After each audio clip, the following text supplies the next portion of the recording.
Hey, sixth grade, how's it going? Teacher Joseph here. Hopefully, you guys are doing well. It's good to have you back in math class. What we're going to do today is a mix of a couple of different things. If you noticed before, it's important to understand that we're going to be looking at several different topics that deal with spatial reasoning. Okay? What does that mean? Well, whether you watch the video today, Monday, September 28th, or on Wednesday, September 30th, or on Thursday, October 1st, we're going to be looking at the following concepts. All the links that I'm going to be sharing with you are inside of the video notes. So you can actually check this stuff out, whether it's a video or an activity or a quiz or whatever it might be. We won't go through everything today, so don't worry about it. But these concepts, boys and girls, are inside of both of your books, both book 6A and 6B. And we put them together, I think it's important to understand that because they really do go together, right? You're going to be looking at solid shapes in Unit 4 on page 69 in your workbook and circles in Unit 8 on page 72 in your workbook, okay? And then other concepts too, right? There's going to be a bunch of other concepts that we're going to be learning, all right? Last time what you were able to do is you were able to look at a kind of a diagnostic to see what you know, all right? This was from the week of last week, right? You were able to type in this tiny URL. If you have not done this yet, I would like you to write down this number, right? Write down this link, tinyurl.com/y427MAFC. I really want you to do that. Thanks to those students who finished. Not everyone finished, and I know who you are if you didn't finish. So go through that survey and just see what you know about symmetry and about translating spatial objects and rotating them, as well as reflecting, a little bit about polygons and just, different areas and perimeters of those shapes. Lots of very interesting concepts, I think. Understanding polygons with their edges and their faces, those characteristics, looking at nets, a whole bunch of different things. I want to see what you know. Okay, so again, that link is on the top, tinyurl.com/y427MAFC. Okay, so if you didn't do that, please go do that. Now, let's just take a look at this Brainpop website. This has a whole bunch of concepts that are dealing with geometry, measurement, circles, spatial reasoning. Okay, you've already been learning, for example, fourth grade a couple of years ago and fourth grade right now, they're learning about parallel and perpendicular lines. In fifth grade, they're learning about comparing different types of triangles. You've learned that as well. You've been able to compare similar and non-similar figures. We're learning about the basic concept of geometry right now. There was even a question in that survey that dealt with coordinate planes, okay?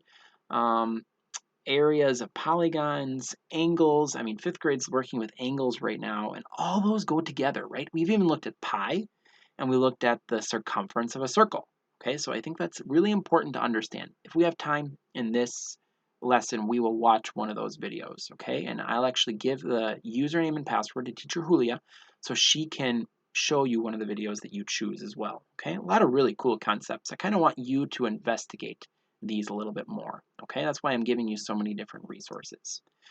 All of the links for the videos that we're watching, boys and girls, are inside of this resource right here, okay? This is a different tiny URL, but it's going to give you not only the presentations that Mr. Joseph is sharing with you, but also the links to the YouTube videos, okay? So if you need to find any more information, you can take a look at that link that I just shared with you. Right now, sixth grade is learning about area, perimeter, things like that of polygons, okay? What is this concept? Well, you saw that it has to do basically with spatial understanding. You know, working with shapes, working with lines, working with angles, okay? And, Mr. Joseph has been able to develop a lot of resources along the years to understand this concept more. And I'm going to share with you guys some really cool resources that I think will help you understand this a little bit better. This book is what I'd like to start with for today. Now it says it's second grade, but that's okay. we're going to be looking at different solids all around us, just to reiterate some of that vocabulary, talk about prisms, cubes, spheres, cylinders, cones, and pyramids, all right? So let's jump right into the book. It says, this solid is a rectangular prism. You can see 3 of its faces, but there are 3 more faces that you can't see. Every rectangular prism has 6 flat faces. You can see those 3 right here, and then there's 3 on the back. The flat faces at the top and bottom of this prism are called bases. Both bases are the same size and shape. The base are they're opposite of each other. You can see those 2 bases are opposite of one another, right? Reuben and his friends are learning about solid figures all around them. An edge is where 2 faces meet. A rectangular prism has 12 edges. How many can you see? Can you count them? So let's count them. 1, 2, 3, 4, 5, 6, 7, 8, 9, 10, 11, 12. Yep, I counted 12. Did you count 12? Okay. A vertex is where a base and 2 faces meet. The word vertex or vertices is plural for vertex. A rectangular prism has 8 vertices. How many can you see? Can you count them? How many vertices does this shape have? 4 on the top, 4 on the bottom, so that would be 8, right? Okay. Isaac looks for rectangular prisms in the hardware store. He knows they have 6 faces, 2 bases that are opposite of each other, 12 edges, and 8 vertices. So we're just looking at the different characteristics of those solid shapes, okay? How many rectangular prisms do you see? Let's see, the outlet is one, and the block of wood is another. Guess you could kind of call this a rectangular prism, but it looks like it has more than just 4 of the sides, right? Anything else? Can you find any more rectangular prisms? Yep, the box of nails is a rectangular prism, and I think that's soap, if I'm not mistaken. All right, it says, a cube is another type of solid that is also a rectangular prism. It has 6 faces, 8 vertices, and 12 edges. So take a look at the cubes. You can see those faces, edges, and vertices to try to describe the faces. Describe the polygons, right? Here you have a rectangular prism and a cube. How are they similar? How are they different? Look at the orange face on the cube. It is a square. The blue and yellow faces are also squares. All 6 faces are squares with equal edges around them. Tanya looks for cubes in the toy store. She knows they have 6 square faces, 8 vertices, 12 equal edges. Okay, the next couple of pages, boys and girls, I'm actually going to let you read on your own. So you can pause this video and you can read this on your own. We can also take turns reading and trying to answer the questions. So now Mr. Joseph's going to be quiet and you're going to take turns reading the book.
All right, I'm going to jump in right here, and it's actually at the end of the book. What we're going to do is match these. So pause the video and see if you can match them on your own. All right, so let's see. This first one is a cone, right? The second one is a cube. The third one is a cylinder. Fourth one is a sphere. The fifth shape is a rectangular prism. Sorry, it's a square prism. And the last one is, I think it's a square prism. I'm not really sure. This looks kind of strange with the base like this, right? Looks kind of diagonal, but I think that's one's a square pyramid. Oh no, I mixed that up actually. We got to understand the difference between pyramid and prism. We have, for example, this right here is a prism. Sorry, I got that incorrect. And this right here is a pyramid. Guess I need to drink another cup of coffee. Okay, you can see the point at the top. That would be a pyramid, obviously. And we learned about that in the previous page when it talked about the Egyptians, which we've also been learning about in conversation. Okay, so this book is kind of cool, I think. It shows you the different characteristics of the shapes. Now, the next couple of slides, I'm going to show you some resources, and they're all right here on the link, but it talks about different vocabulary of different geometric shapes, okay? And then also you can move these around, and you can kind of see the geometric shapes take place. So like if you wanted to just change these, you could. I think it's really cool that you can just kind of like move this around. You can see inside. You can kind of see the different characteristics, maybe name an edge or count how many vertices they have. They might be kind of difficult because they are like not normal geometric shapes. You can change the color, you can change the size. I mean, I don't even know what half these buttons do, but oh, look at that. You can change the texture. This is really cool. You can import it, apparently. I don't want to do that. All right, but I think it's important, boys and girls, just to understand the different vocabulary that we're going to be using in this unit, okay? So take a look at the vocabulary on the screen. I'm going to ask you a question. Which one of these shapes is a three-dimensional shape? Good. There are two answers in this case. We're going to look at a sphere and an ellipsoid. Ellipsoid. Okay. Next one. I wonder if I can get this smaller. Let's see if I can get this smaller. My drawing tool just went away, so I can't really do that. Let me actually copy and paste this into a new document, and let's try this again. Okay. We're looking at more vocabulary inside of this lesson. I think it's important that we understand this vocabulary. Which one of the examples on the screen shows a total of 180 degrees? All right, so if you added up all the angles, the triangle would have 180 degrees. In other words, obtuse triangle is your answer. Let's look at the next one. Which one of these shapes doesn't have straight lines? All right, good. The crescent. That is correct. That's the only one. I'm going to do a random draw again of different vocabulary words. You can see right here. All right, here we go. Here's some more vocabulary words. Which one of these shapes has a vertex at the top of the three-dimensional shape? Good. The triangular-based pyramid is correct. Next question. Which one of these shapes is considered a quadrilateral? In other words, four sides. Good, the kite. The other ones are not four-sided. This one has, I think, 10 sides. This one has 5. This one has 4. Yep. And this one doesn't have the sides in the same manner, right? It's a three-dimensional shape, so we really can't compare it in the same way. Let's do another question. Let's see. Another random bunch of shapes. You can do this at home, too. Try to describe these shapes. Okay. How are the shapes the same And how are the shapes different? Well, it looks like we have two right triangles, so those are obviously the same. The concave octagon looks like it might have a right triangle, but I'm not really sure. But most of the angles in there are acute. There's one obtuse angle right here, and there's another one inside of this hexagonal pyramid. You see an angle that is obtuse, right? You can also compare the acute angle right here with the concave octagon and the acute angle right here with the right triangle. So those are some of the similarities and differences. Did you find any other ones? What about this one? What's the difference between the square-based pyramid and the hexagonal-based pyramid?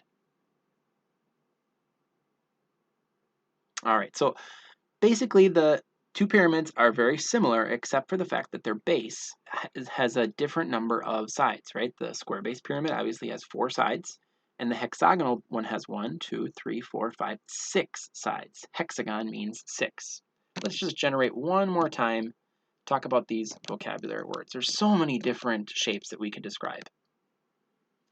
Which one of these shapes is considered a three-dimensional shape? All right, so you could make a 3D shape out of squares or even a octagon.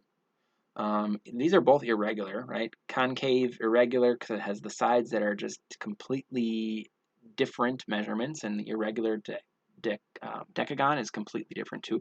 The only shape that is three-dimensional is this cylinder, right? It has a circular base, and then you have the net, which is considered a rectangle. If you unravel that, that's considered a rectangle for the net.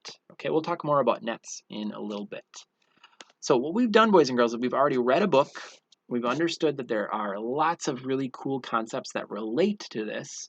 I reminded you about the pre-test that I wanted you to do. Remember, this is not graded. And we looked at a resource where you can build three-dimensional shapes. Okay. What I'd like to do right now is I'd like to talk a little bit about, and we'll save these two resources, I think, for next time, even though they are pretty cool, and this one as well. What we're going to do is we're going to talk about what do those shapes really mean, okay? And when we look at solid shapes, boys and girls, I think it's important that we understand that solid shapes have different characteristics, right? We already talked about those vertices that they have. We already talked about the lines that they have, the sides, okay? So what I'm going to do is I'm going to just preview one of the activities that you're going to be doing later on. Okay, you're going to be doing a survey just to understand this concept a little bit better. But before we do the survey, I need to share with you just the different characteristics of the sides. This is an example that Carlos did in 2017. He talked a little bit about the different characteristics of the solid shapes, comparing a rectangular prism with another type of solid shape, cubes, cuboids, cylinders. It's 3 years old, but it's still really good content, right? Prisms versus pyramids, okay? And what we did last year is we were able to do an interclass to try to compare and contrast the different characteristics of a solid shape. So we're going to take turns reading the paragraphs that are inside of the text on the screen. Now these pages correspond with your actual prime book, not your workbook. So please ignore the page numbers, all right? But they do correspond with the content in book 6A, okay? Solid shapes chapter, all right? So take turns, and I'd like you to read the paragraphs, okay? I will pause the video, and you will read the paragraphs, take turns, so you can talk about the different characteristics of those shapes.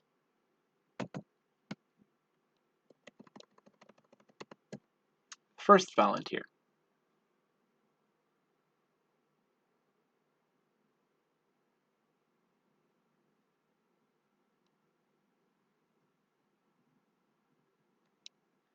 Second volunteer.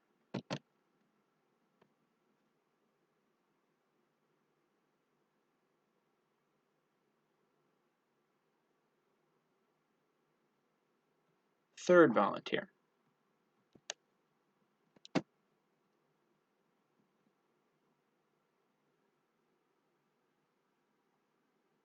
Fourth volunteer.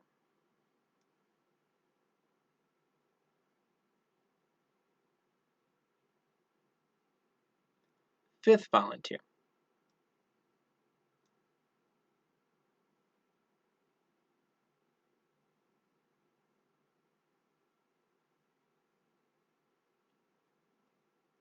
Sixth volunteer.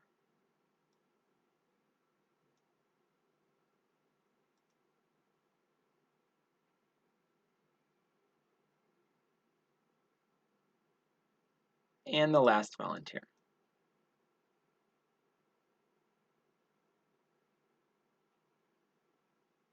Okay, boys and girls, thank you for sharing. Hopefully you understood a little bit more about the difference between a prism and a pyramid. They're both different types of solid shapes, and also what a net specifically is and how it compares to a prism or a pyramid. Okay? We're going to kind of stop the video for now, but I'd like you to and encourage you to pick one of the topics that's on the screen to talk a little bit more about this subject. Okay, so if you want to know more about volume, you can click this one. If you want to know more about triangles, you can click this one. For example, right now we're learning a lot about three-dimensional shapes. You could learn about surface area. That's something we're going to be learning about a little bit later on. So you can click this. There's always going to be a video that goes along with the chapter, okay, along with the topic. And then there's some quizzes or some activities that go along with it too. So if we take a look at this video, it's going to start with a question. The question is always insightful from some student. And let me just show you. It's taking just a couple seconds to load. Thank you for your patience. Okay, there's a situation and then there's a question. And let's get that question up on the screen. Give me a second. I'm not going to play the video in this video because it's going to take a little bit longer, but I think you'll get the point. It's very slow. Okay, so it talks about different solid shapes. Moby's always very interested in these topics. He always has some pretty insightful questions for his co-host, like this one. How do you calculate the surface area, and how is it useful? And then they go and they explain what surface area is, which is the amount of space that covers an object, right? Surface area looks different depending on the shape that you're going to be using, right? It's also very useful in several different areas. For example, I think this woman works in a pure perfume store, so like how much perfume is being consumed or whatever. There's lots of different reasons why it would be. So you can take a look at that video. It's not really going to load right now. I'm not really sure why, but thank you for your attention, boys and girls. One quick recap. Check out the vocabulary on this link in the YouTube notes below. Also, make sure you understand, boys and girls, that we are specifically looking at solid shapes and circles. So in this unit, if you want to start page 69 after we learned, especially from this activity right here that we did, okay, you could probably already start page 69 with the information that we learned from this link. And I'll link that inside of the YouTube video notes, okay? And you know, we'll continue to practice more about this topic. Congratulations to those kids who already finished the survey. Okay, thank you, Stephanie, Mario, Carlos, and Marianjo. You guys did that right away when I sent the information, so nice job. You can also take a look at some of those questions if you want to, talk about them with your group. You can share those resources with your classmates. You can watch one of the Brainpop videos. You can also re-watch some of the videos that we talked about from last time if you really want to. Okay, there's all the videos from last time. And you can also read this book. So I'll share all those resources with you so you can kind of talk about this, investigate this with your classmates. Okay? So thanks for your attention, boys and girls, and we will talk to you guys soon.